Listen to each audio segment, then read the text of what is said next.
Om Agyana Timirandasya Jnananjana Shalakya Chakshurun Militam Yena Tasmai Shri Guruve Namah.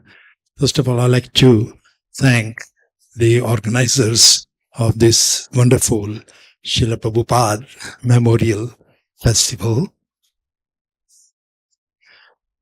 This is continuing the legacy of Srila Bhakti Charu Maharaj, who wanted to have this festival every year in honor of Srila Prabhupada. Coincidentally, it also happens to be the Vyas Puja day of Srila Prabhupada, of Bhakti Charu Maharaj. His Holiness Bhakti Charu Maharaj ki jai. And I'd like to thank and welcome all of you wonderful devotees, all the Prabhus, Sannyasi Maharajas, and all the Matajis to this wonderful program. All of Srila Prabhupada's statements are very meaningful for us. They are touching to our heart and very important for us to follow.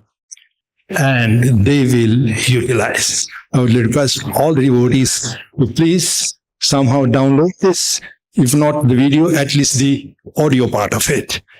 In fact, this statement of Srila Prabhupada, that I will never die, I will always live in my books, is what in Hindi we call Sanjeevani, the life-giving tonic.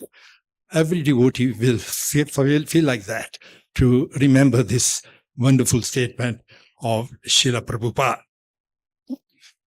Srila Prabhupada always used to refer to his Guru Maharaj as Simha Guru. Bhaktisiddhanta Saraswati Thakurji indeed was that. And the progeny of a Simha, of a lion, is also like a lion. A Simha or a lion will not give birth to a cowardly sheep or any other animal. The progeny of a lion or lioness will be also that of a lion. Similarly, Srila Prabhupada was just like a lion, his own spiritual master. And His Holiness Bhakti Charu Maharaj also imbibed many of these qualities of Srila Prabhupada. Srila Prabhupada wanted us to be like a lion in our preaching outdoor activities. But we should have the heart of a Bengali mother. Prabhupada used to say that. And Prabhupada had that. Although he had the demeanor of a lion, very forceful preacher, yet never compromising. But his heart was like a butter. How bold he was. There are so many examples. One example comes to my mind when he went to London, I think it was 1972. So one person, very envious type of person, challenged Srila Prabhupada, thinking that Prabhupada is like one of these ordinary Swamis, not a big deal or something like that. So he challenged this British person, he was a reporter. He challenged Srila Prabhupada, Swamiji, why have you come to England? He was thinking that he's just like some money-making business or something. He didn't know the glories of Srila Prabhupada. And Prabhupada replied so boldly that quietened him. He said, I came to give you Britishers that thing which you left behind in India when you left India. So we all know that the British actually took practically everything of material value from India, including the Kohinoor and so many other things, all of that. So he was asking, what is that thing that we did not bring? So Prabhupada answered, you did not realize the actual wealth of India, which is Bhagavad Gita that you left behind. If you had brought that and the Vedic culture, it would have done tremendous good for the whole world. But that you did not bring. Prabhupada will be very pleased that so many devotees, I'm very pleased, so many devotees are here. It's like a Mayapur festival, mini Mayapur festival.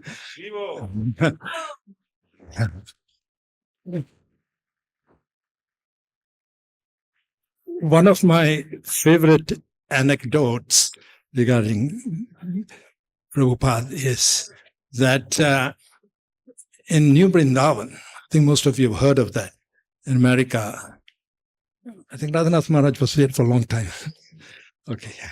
So anyway, in New Vrindavan, the devotees wanted to offer a very beautiful bhavan, house, in appreciation of Srila Prabhupada's tremendous service.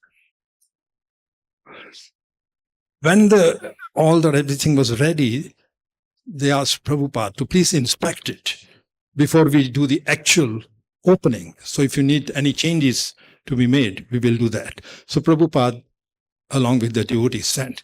Devotees were having a very strong desire that the bhavan, or the house, palace, should be illuminated not by this electricity, but by jewels, like in Dwapar Yuga. So they asked Prabhupada, this is our desire. Can we do that? Instead of electricity, can we use jewels? Prabhupada gave a very heart-touching reply. All of you, my disciples and followers are the real jewels. My palace will be illuminated by all you jewel-like devotees. And not only my palace, but the entire world will be illuminated by you wonderful devotees. That was Prabhupada's. Prabhupada said, book distribution is his heart. And book distribution, fund collecting, everything. But you have to read my books also. I'm working day and night too, so that devotees read my books and then distribute my books. Then Prabhupada was quiet for some time. And he said, I read my books every day. And every time I read, I find something new. And then again, Prabhupada was quiet for a little while. Then he revealed the most secret of all secrets. He said, because these books are not been written by me, every morning Krishna comes and dictates, and I have given them simply a written form. So it's very important that we should read these books very, very thoroughly. Now, time is very limited. I'd like to say a few things about Bhakti Charu Maharaj, such a wonderful devotee. Radhanath Maharaj explained his glories in great detail. Could have done longer also if he had time. Wonderful. Thank you very much, Radhanath Maharaj. I would like to add a few things in this connection. Bhakti Charu Maharaj, his activities, his achievements are innumerable. We could not probably list them. But I'd like to summarize 3 of the activities that impressed me most. The first was this wonderful, beautiful temple here in Ujjain, built in a record time of 10 months. Those who have any experience of building or construction, 10 months it takes just to design a project. But he had this wonderful project together with devotees within 10 months. It's inconceivable how he could do that. Second achievement is his Abhay Charan series. I think all of you are familiar with that. It was shown on Doordarshan television. All the life's effort, he wanted to project Prabhupada everywhere. And he succeeded in that. Throughout the world, even now it's available. Abhay Charan, the whole life history of Srila Prabhupada, from the Leela Amrita. Actually, you may not know it, but I had a small role to play in that series. I was the Pandit who was doing the ceremony of initiation ceremony of Srila Prabhupada.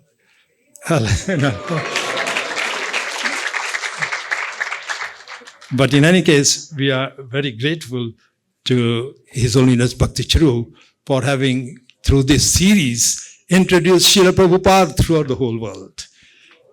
Okay. Now, thank you.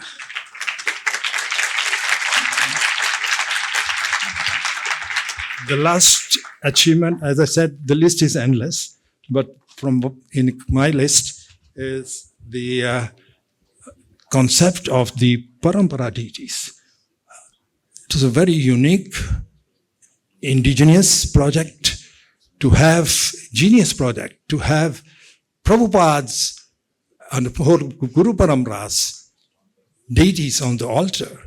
Of course, to have presence of Radha Govinda or Gaurnitai Jagannath, Sitaram, any deities on the altar in itself is very, very purifying, very powerful force.